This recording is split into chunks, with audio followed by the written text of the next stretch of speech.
Larry Holder here on the Rich Eisen Show. How are you, Larry? Hey, Rich. How are you today? I appreciate you taking the time because I want to find out best I can as to what happened yesterday when Drew Brees and the Saints met virtually. What happened yesterday? Best you can tell, Larry. Well, look, I think the process even started before they met, where Drew Brees put out his apology publicly on Instagram. You started seeing players on the Saints respond positively to that. And look, you get into the call, and not a lot of people wanted to talk about this on the record or anything. From those I tried to reach out to, but they just said it was it was a conversation where it was real life.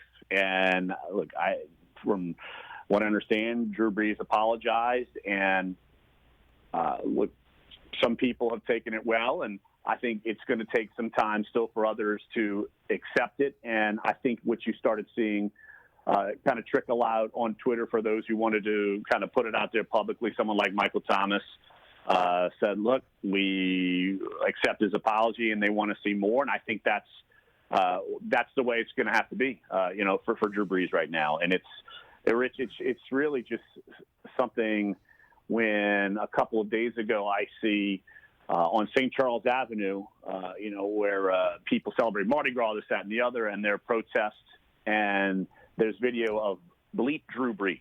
And, I mean, it is a strong change of opinion in this town, much less just inside the locker room. And I think that Drew Brees, I think he's genuine in his apologies, but I think he knows that he needs to do more, and his teammates internally have encouraged him to do so. And I think he will do that. Well, I mean, in terms of the raw feelings of it, you need look no further than Malcolm Jenkins' social media feeds.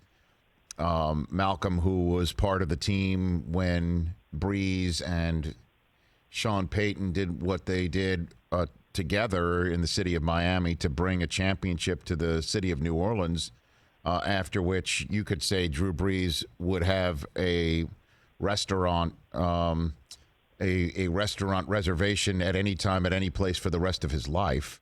Malcolm Jenkins putting a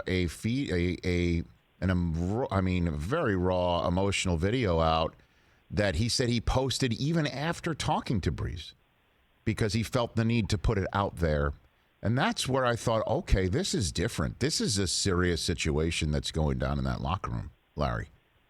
Yeah, I absolutely agree. And I think Malcolm's emotions, I think part of it is that he has a lot of respect for Drew Brees. Yes. And that it really hurt him because he played alongside with him, views him the view of Drew Brees, it's almost, for a lot of people's eyes, it's taken a 180.